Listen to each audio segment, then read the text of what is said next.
Hello प्यारे दोस्तों। आज मैं आपको कुछ ऐसे टिप्स देने जा रहा हूं जिसकी हेल्प से आप अपने एग्जाम्स में फोकस्ड रहेंगे, अपने टाइम को एफिशिएंटली यूज करेंगे, अच्छे तरीके से यूज करेंगे, अपने स्ट्रेस को कम से कम रखेंगे। और ये कुछ ऐसे टिप्स होंगे जो आपको आपके एग्जाम्स में बहुत ज्यादा हेल्प करेंगे। तो चलो शुरू करते हैं पहले टिप से। आपको इंस्ट्रक्शंस को बहुत अच्छे तरीके से पढ़ना है। बहुत सारे इंस्ट्रक्शंस दिए जाते हैं एग्जाम्स के दौरान या फिर क्वेश्चन के दौरान।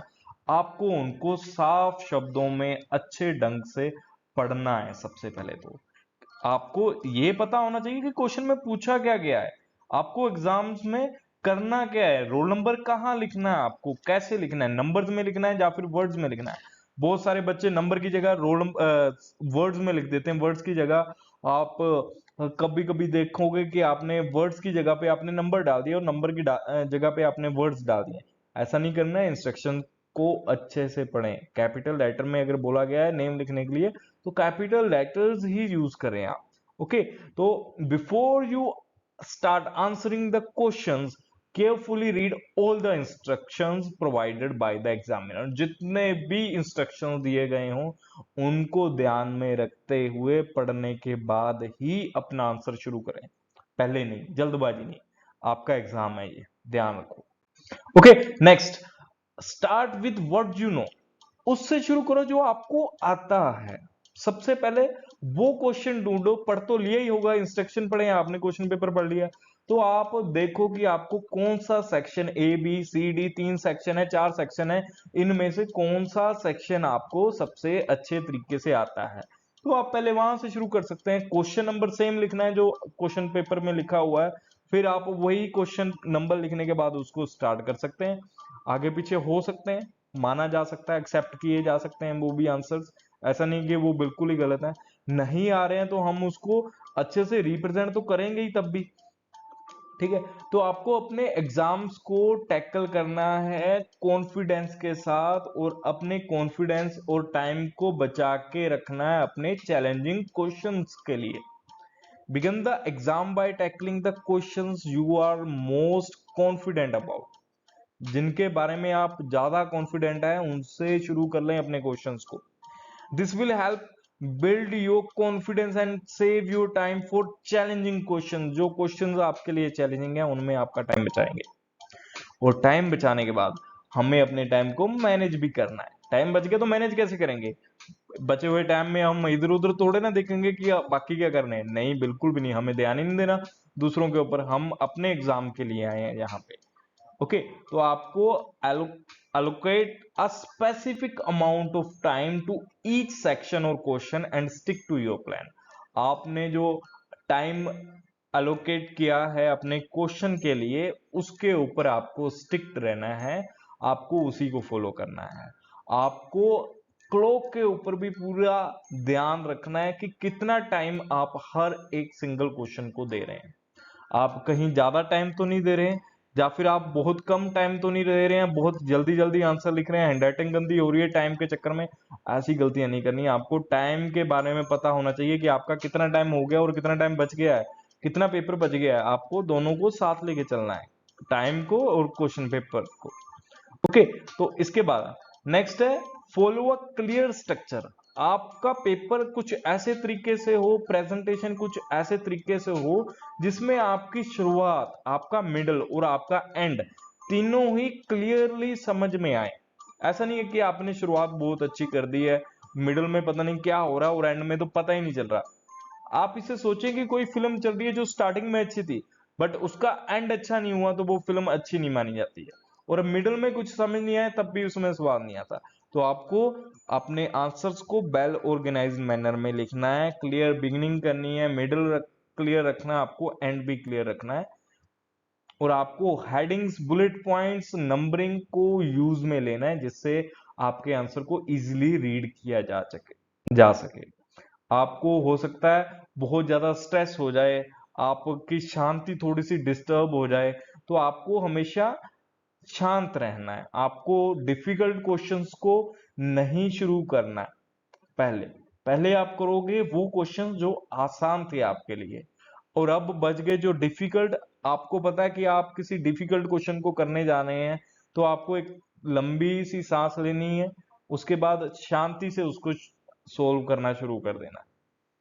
देन चैलेंजिंग क्वेश्चंस जो है वो आपको तब आना है जब आपके जो बाकी के क्वेश्चंस हैं वो हो चुके हों। आपको पहले चैलेंजिंग क्वेश्चंस को नहीं करना, स्किप कर दें और वापस उनके ऊपर आए जब आपके बाकी के क्वेश्चन हो जाएं। और आपके पास कुछ रूल्स होंगे, आपको हमेशा एग्जाम्स रूल्स को फॉलो करना है। ऐसा नहीं कि आप एग्जाम्स के टाइम पे बाकी कैंडिडेट्स के साथ बातें कर रहे हो, उनसे क्वेश्चन पूछ रहे हो या फिर डिस्ट्रैक्ट कर रहे हो खुद को। आपको हेल्दी रहना है एग्जाम्स के दौरान। बहुत बार ऐसा होता है कि हम काफी स्ट्रेस में होते हैं और हम अपनी तबीयत का ध्यान नहीं रख पाते। हमें हेल्थ कंसर्न्स अगर हो रहे हैं एग्जाम्स के ड्यूरिंग, आपको इन्फॉर्म करना है अपने इन्विजिलेटर को। आपको बताना है उनको कि आपको क्या प्रॉब्लम आ रही है। अगर आप सही फील नहीं कर रहे हैं, इन्फॉर्म करें। हो सकता है वो आपकी हेल्प कर दें, definitely they will help you. But अगर नहीं भी करते एटलीस्ट कुछ तो वो आपको बता के जाएंगे ही। फिर आपको हमेशा याद रखना है कि आपका जो माइंडसेट है वो शांत होना चाहिए और आपको हमेशा एनकाउंटर करना है डिफिकल्ट क्वेश्चंस को। उसके लिए आप फोकस्ड होने चाहिए, आपके पास प्रॉपर टाइम होना चाहिए ताकि आप अपना बेस्ट रिजल्ट दे पाए। Don't just check your errors, handle them gracefully. सिर्फ एरर्स को चेक ही मत करो, उनको हैंडल भी करो gracefully. And then check your work, जो आपने काम किया उसे चेक जरूर करें। आप अगर जल्दी फिनिश कर लेते हैं तो रिमेनिंग टाइम में अपने आंसर्स को रिव्यू करें, वापस से पढ़ें। और अगर एरर्स हैं, इनकम्प्लीट सेंटेंस है, कुछ इंफॉर्मेशन मिसिंग है, तो वो तो आप, मुझे उम्मीद है कि खुद से ही उनको कंप्लीट कर लेंगे। आप अगर पढ़ते हैं तो ऐसा तो नहीं है कि आप उसको अब छोड़ देंगे। आपको लगे कि आपके हाथ दुखने लग गए, आप 3 घंटे से लिख ही रहे हो, आप थक गए हो, आप बोर हो गए हो, ऐसा कुछ अगर दिमाग में आ रहा है तो अपने आप को पॉजिटिव रखो कि ये ही आज का दिन है जो आपकी जिंदगी बनाएगा। ओके, तो आपको अपना जो पेपर है वो भी टाइम के ऊपर सबमिट करना है। आपको एग्जाम पेपर और आंसर शीट जो वो दिए हुए टाइम फ्रेम में ही सबमिट करनी है, ना पहले सबमिट करनी है ना बाद में सबमिट करनी है। आपको डिस्ट्रैक्शंस को अवॉइड करना है। अच्छे बच्चों को डिस्ट्रैक्ट करने के लिए दूसरे बच्चे बहुत जल्द मिल जाते हैं।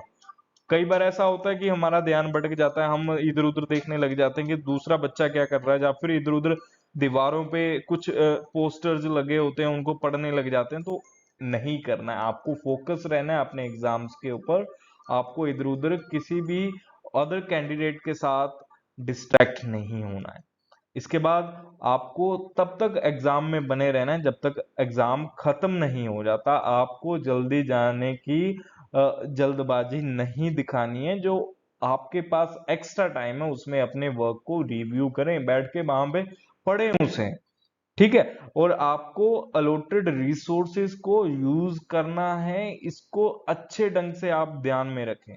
कौन से रिसोर्सेज आपको अलॉट किए गए हैं, कौन कौन से आप यूज कर सकते हैं। हो सकता है आपका फिजिक्स का एग्जाम है जिसमें कैलकुलेटर अलाउड हो, केमिस्ट्री का एग्जाम है जिसमें कैलकुलेटर अलाउड हो, तो आप ले जा सकते हैं।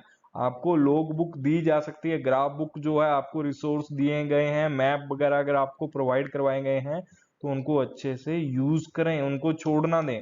आपको रेफरेंस मटेरियल, टेक्स्ट बुक या फिर नोट्स वगैरह अगर अलाउ किए गए हैं एग्जाम्स के दौरान तो बच्चों जरूर उसे यूज करें।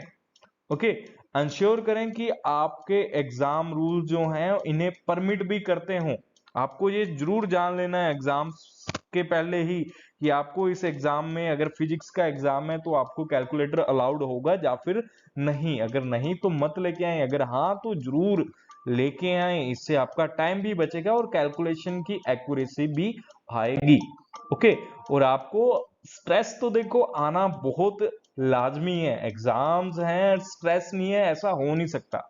चाहे आप कितने भी अच्छे स्टूडेंट हो, कितनी भी ज्यादा प्रैक्टिस कर रखी हो, स्ट्रेस आता ही है। हो सकता है आपको सारे क्वेश्चन आते हैं बट टाइम जो है वो कम बच गया, स्ट्रेस आ गया।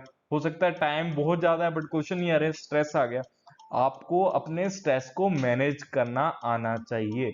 इसके लिए आप क्या कर सकते हैं, आप ब्रेक ले सकते हैं, रिलैक्स हो सकते हैं, रिलैक्स के साथ रीफोकस हो सकते हैं, हल्का सा पानी पी लें। ओके, तो रिलैक्सेशन टेक्निक्स जैसे डीप ब्रीथिंग हो गया, इसकी हेल्प से आप अपने आप को शांत कर लें। अगर आपको चिंता हो रही है कि एग्जाम में क्या होगा, मैं पास नहीं होऊंगा, ऐसे टाइम पे आप डीप ब्रीथिंग करना शुरू कर दें और आप वापस से अपने फोकस को लेके आए और वापस से अपने एग्जाम्स को शुरू कर लें। इसके बाद देखो, हाइड्रेटेड रहना बहुत जरूरी है एग्जाम के टाइम पे। ऐसा नहीं कि आप बहुत ही ज्यादा प्यास लग रही हो और आप पानी भी ना पी पाए, आपका गला सूख रहा है एग्जाम्स में, ऐसा नहीं करना है। अपनी वाटर बोतल को अपने साथ रखें, हाइड्रेटेड रहें पूरे एग्जाम के दौरान, और इतना ज्यादा पानी भी नहीं पीना है जिससे आपको वॉशरूम जाना पड़ सके। तो आपको सिप में लेना है, हर 5-10 मिनट जो भी आपको सही टाइम लगे, आधे घंटे बाद 1-2 सिप ले सकते हैं, बट इतना नहीं कि आप बाद में बैठ भी ना पाओ। इस चीज का भी ध्यान रखना है। नेक्स्ट, आपको पॉजिटिव रहना है अपने एग्जाम में। पॉजिटिव माइंडसेट के साथ आपको एग्जाम देना, मेंटेन करके रखें अपने पॉजिटिव एटीट्यूड को। चैलेंजिंग क्वेश्चन को एनकाउंटर करने के लिए बहुत कामयाब तरतीब है ये, कि अपना दिमाग जो है वो टिकाने पे रखें और ये सोचें कि अगर ये क्वेश्चन थोड़ा सा हार्ड है तो मैं इसे कर सकता हूं, क्या हुआ, हार्ड ही तो है, आंसर तो आएगा ना, मैंने पढ़ा है, मुझे आता है। तो ये अप्रोच के साथ इसे सोल्व करें। अपनी प्रेपरेशन, अपनी क्षमताओं के ऊपर विश्वास रखें, खुद के ऊपर ट्रस्ट करें आप कि आप इसे कर सकते हैं। और लास्ट में मैं आपको यही कहना चाहूंगा बच्चों, हम एग्जाम्स के लिए सारा साल पढ़ाई करते हैं, बट मुझे पता नहीं क्यों बच्चे एग्जाम्स के दिनों में ये भूल जाते हैं कि उनको अपने एग्जाम को रिप्रेजेंट कैसे करना है। इतनी गंदी हैंडराइटिंग से इतना फास्ट फास्ट लिखना शुरू कर देते हैं कुछ बच्चे, जिससे क्या है वो अपनी सही करेक्ट रिप्रेजेंटेशन, करेक्ट आंसर्स के भी मार्क्स कटवा बैठते हैं। डायग्राम्स को पेन से बना देते हैं, ऐसी गलतियां नहीं करनी है। डायग्राम हमेशा राइट साइड पे होनी चाहिए पेपर पे, पेंसिल की हेल्प से बनाई हुई होनी चाहिए। अगर आप मैथ्स की कुछ डायग्राम्स बना रहे हैं तो आप उसे राइट साइड पे बनाएं। अगर आप साइंस की कुछ डायग्राम्स बना रहे हैं तो उनको क्वेश्चन के नीचे बना दे बड़े साइज में। और मैथ्स की तो छोटी चलती है, 5 से 6-7 लाइंस में अगर आप बना रहे हैं तो दैट इज फाइन। रूलर की हेल्प से बनाएं, आप ज्योमेट्री बॉक्स की हेल्प लें। आपको अगर लग रहा है कि वहां पे स्पेस ज्यादा चाहिए तो नीचे बना लें, दोनों और मार्जिन लाइन जो है उसे ड्रॉ करें, ब्लैक पेन से हेडिंग्स लिखें, ब्लैक पेन से क्वेश्चन नंबर डालें, और आप हॉरिजॉन्टल लाइन में अच्छे से पॉइंट्स को लिखते जाएं, कम से कम स्पेस यूज किए हुए, और अच्छे से रिप्रेजेंट करते हुए चलें। आपको भी लगे कि आपने पेपर दिया है और आपको कॉन्फिडेंस रहे कि मेरे अच्छे मार्क्स आएंगे इस पेपर में, तभी जाकर आप अच्छे से परफॉर्म कर पाएंगे और इससे आपका रिजल्ट जो है वो बेहतर आएगा। मैं आपको इसी उम्मीद के साथ यहाँ पे इस वीडियो को एंड कर रहा हूँ। मुझे उम्मीद है कि आप इनमें से ऐसे एटलीस्ट 2 या 3 पॉइंट्स तो अपने दिमाग में रखोगे एग्जाम्स के दौरान, जिससे आप अपने रिजल्ट को और भी बेहतर बनाओगे। अगर आपको एग्जाम्स के दौरान ऐसे कुछ पॉइंट्स जो मेरे बताए हैं आपकी यूज में आए हैं तो प्लीज वीडियो पे वापस आके कमेंट जरूर करें। हो सकता है 4 साल बाद आपका एग्जाम आया हो और आपके काम में आए हो, तो 4 साल बाद भी वापस आके आप कमेंट कर सकते हैं, मुझे कोई दिक्कत नहीं होगी। अगर आपके ये काम में आ रहे हैं तो प्लीज शेयर जरूर करें अपने दोस्तों के साथ, क्योंकि एग्जाम्स में वही हैं जो आपको तंग करेंगे। अगर आप अभी एग्जाम से पहले ही उनको ये चीजें बता दोगे तो आप डिस्ट्रैक्ट नहीं होंगे। ऐसी चीजें शेयर जरूर करनी चाहिए हमें। हमारे बड़ों को उनका फर्ज है कि हमें हमारे एग्जाम्स के लिए प्रिपेयर करें, हमें कुछ टिप्स दें कि कैसे वो परफॉर्म करते थे, वो क्या गलतियां करते थे और हमें क्या गलतियां नहीं करनी है हमारे एग्जाम्स में। तो आपको ये चीजें पता होनी चाहिए, डिस्कस जरूर करें अपने बड़ों के साथ, कभी भी शर्माओ मत। अगर आपको कुछ एग्जाम में प्रॉब्लम आ रही है, आपको कुछ समझ नहीं आ रहा, तो बेझिझक होकर पूछें। आपको कोई क्वेश्चन अगर समझ नहीं आ रहा तो आप पूछ सकते हैं, फील फ्री टू आस्क, पूछा जा सकता है। बहुत सारे बच्चे शर्माते हुए पूछते ही नहीं है, ऐसा कभी नहीं होता, आप पूछ सकते हैं, बहुत अच्छे से आपको आंसर दिया जाएगा। तो प्यारे बच्चों, इस वीडियो में इतना ही। मिलते हैं बहुत जल्द नेक्स्ट वीडियो में। तब तक के लिए बाय बाय। शेयर करें, लाइक करें, सब्सक्राइब तो कर ही लें, शायद काम ही बन जाए आपका। Bye bye.